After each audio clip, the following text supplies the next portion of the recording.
Hey guys, welcome to the first date exercise. So first date is a really great exercise to do with a romantic partner that you've either been in a relationship with for quite some time and it sort of lost that spark, or as the process of getting to know somebody, and when you get past that like first couple of dates and you're like, oh, okay, I know who this person is. So anytime you find yourself being like, I know who this person that I'm dating is, it's a great time to go do a first date and to reignite that passion for getting to know each other. Especially as we date people for longer and longer periods of time, we make assumptions about who they are and what their life is like, and we lose that curiosity. So the first date exercise is a way to reignite that flirtiness and also reignite that curiosity. So basically, what you're going to do is you're going to set a container. You're going to set a playful container, and the idea is that you can do this for a whole date night, or you can do this for just 5 minutes, or you can do this for any amount of time that really feels good for both of you.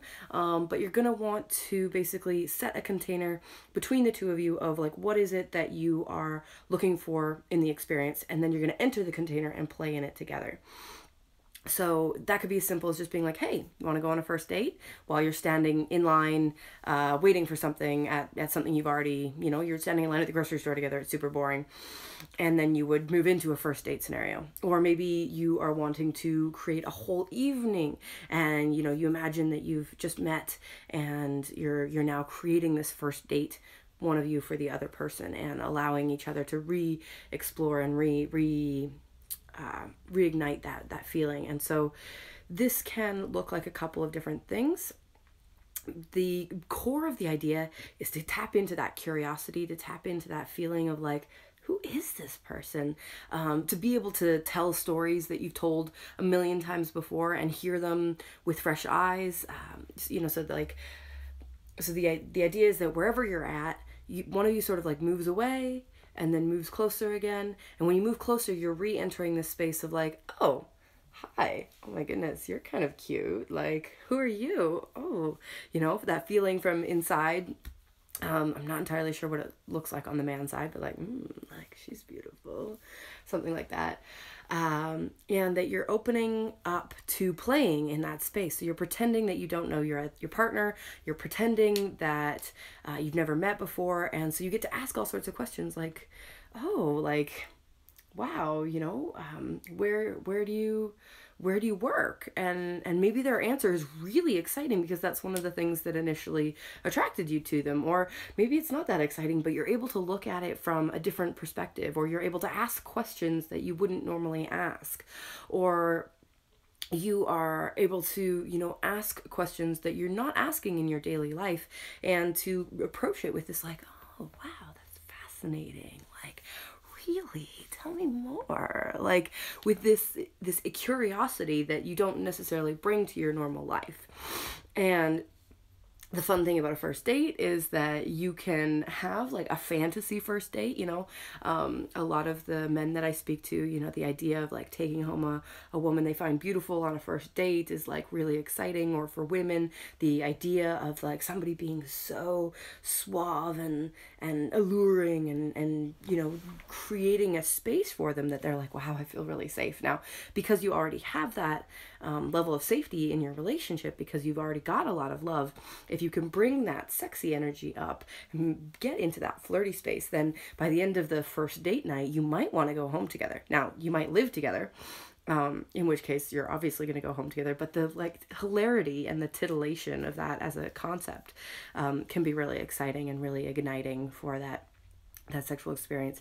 And there may be moments where you might, be like, oh, like this story again, but like try and see the hilarity in it. Try and see the like, oh, this is so funny, and like, but also keep that laughter inside. Like, stay in character for your first date, and then the humor of like, he's telling that story and I'm listening, and like it just helps to build that like inner, like you both know that you're playing a game, and it helps to build a sense of connection within it, even if what you're talking about is like maybe things that you always talk about or that you obviously already know about each other.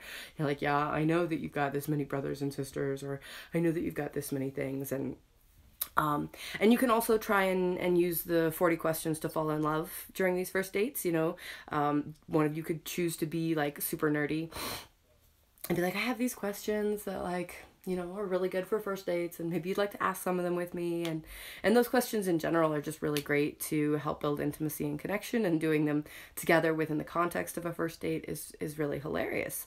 Now, a couple of logistics. So if either of you feels really uncomfortable during any period of time during this first date, you can obviously call a timeout, either with a hand signal or verbally, and then the action just pauses, and it's like you said, like, cut, and you're able to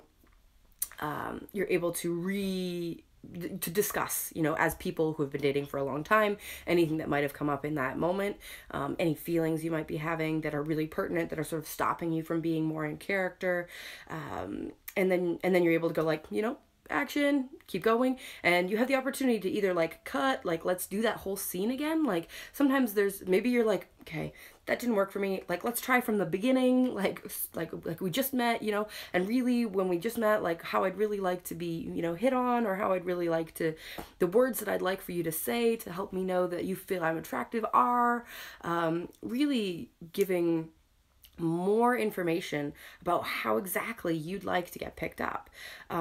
And that's great, because then that playful pickup can be part of your flirting. It can be part of your intimacy. It can be part of, you can be standing at home and have your partner walk up to you and be like, hey, yeah, you're really hot, or like, whatever, you're really beautiful. Like, I'm standing across the room and your beauty, like, blew me away.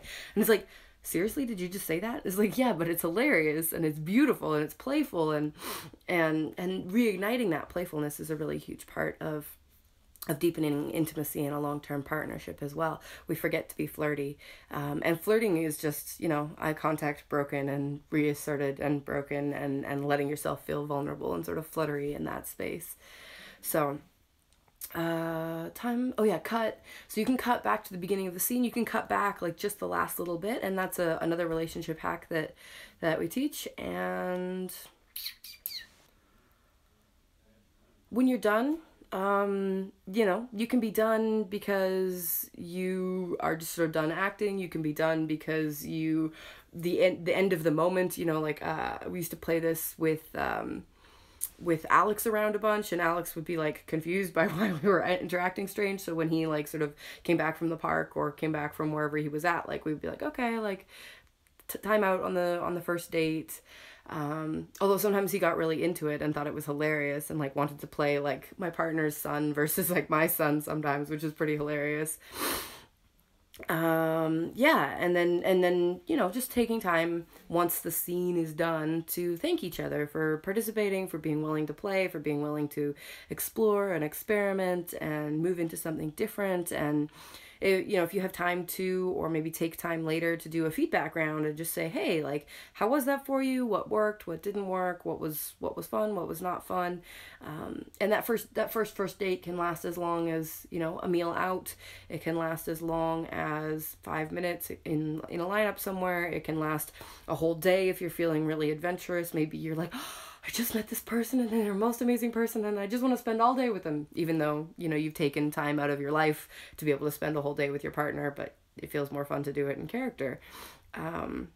All of these things are totally welcome, and I'm curious and interested to hear how this goes for you, and curious to hear how you modify it and how you make it your own, and what really works and what doesn't work for you. And yeah, feel free to leave all of those in the comments below and people can learn more. And yeah. Hope you enjoy, and hope you enjoy the rest of the classes through the Joygasm School.